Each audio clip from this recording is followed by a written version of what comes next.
எல்லாருக்கும் வணக்கம். மிஷ்கின் பேசினதுக்கப்புறம் எனக்கு எங்கே ஆரம்பிக்கிறதுனே தெரியல. மிஷ்கின்லேருந்தே ஆரம்பிக்கிறேன். மிஷ்கின் இஸ் ரொம்ப ஒரு எமோஷ்னலான பர்சன். அவர் பிடிச்சிருந்தா அவ்வளவு கொண்டாடுவார். அண்டு அவர் செலிப்ரேட் பண்ணுறதுக்கு எந்த விதத்துலேயும் குறைவில்லாத ஒரு படம் தான் Kottukkaali. Vinoth is a very special film maker. இந்த ஜெனரேஷனுடைய, இன்றைக்கி இருக்கிற யங் ஜெனரேஷனுடைய தமிழ் சினிமாவின் அடையாளமாக இன்டர்நேஷ்னல் லெவலில் இருக்கிற ஒரு film maker. There are other film makers also. ஆனால் வினோத்துக்கு ஒரு அட்வான்டேஜ் என்னென்னா, வினோதோட ப்ரெசன்ஸ் மெயின் ஸ்ட்ரீம்லேயும் இருக்குது, மெயின் ஸ்ட்ரீம்லேயும் தெரியுது. அதுக்கு காரணம் இந்த ப்ரொடக்ஷன் ஹவுஸ், சிவகார்த்திகேயனுடைய சப்போர்ட் அண்ட் சூரி மாதிரி ஒரு மெயின் ஸ்ட்ரீம் ஆக்டர். அவர் இன்றைக்கி கதை நாயகனாக இருக்கிறாரு, அது இல்லை. அது இல்லாமலுமே கூட அவர் ஒரு main stream actor, popular actor. அவர் இந்த மாதிரியான ஒரு படத்துக்குள்ளே இருக்கணும்னு விரும்பி வர்றது வினோதுக்கு ஒரு பலமாகவும் அதே நேரத்தில் சவாலாகவும் இருந்திருக்கும் இந்த கதை பண்ணும்போதுன்னு நான் நினைக்கிறேன். பிகாஸ் இந்த மாதிரியான வாழ்க்கைக்கு மிக நெருக்கமான ஒரு படத்தை பண்ணும்போது வணிக ரீதியான அல்லது வியாபாரத்தில் இருக்கிற நடிகர்களோ தயாரிப்பாளர்களோ இருக்கும்போது அவங்களுக்கான சில தேவைகள் இருக்கும், அந்த டிமாண்ட்ஸ் இருக்கும். அதையும் மனசில் வச்சுக்கிட்டு தனக்கு நெருக்கமான ஒரு படத்தையும் பண்ணுறது பெரிய சேலஞ்ச். வினோத் 2 படம் பண்ணியிருக்காரு.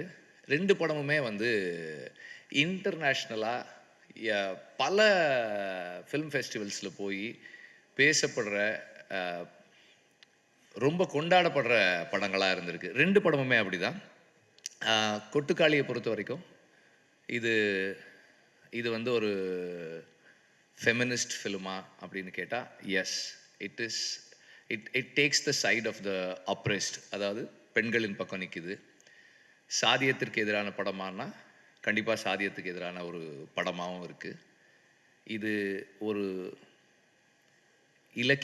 இலக்கியமாக இருக்காருன்னா இலக்கியமாகவும் இருக்குது.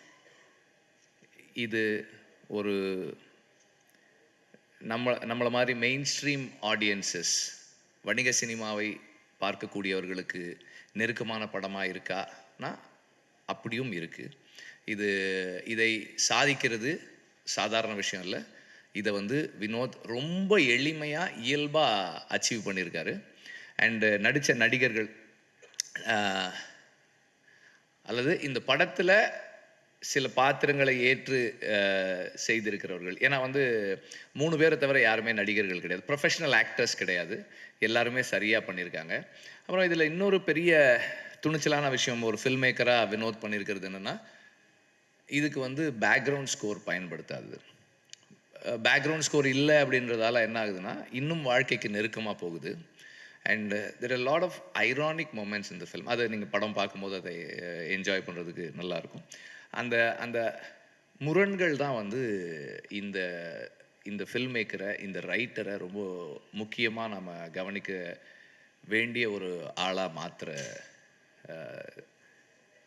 தன்மையை கொடுக்குது.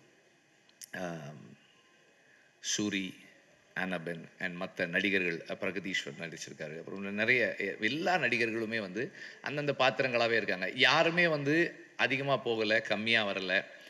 அண்டு படம் முடியும் போது எனக்கு அந்த அந்த நடிகர்கள் அந்த நடிகர்கள் இல்லை, அந்த இயக்குனர் இல்லை, அந்த கதாசிரியர் இல்லை, அந்த ஒளிப்பதிவாளர் இல்லை, அந்த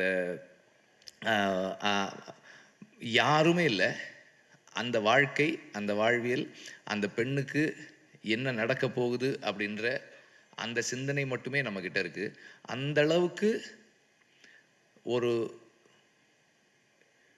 நேர்மையான, எளிமையான, சிறந்த படைப்பு கொட்டுக்காளி. நன்றி சார்.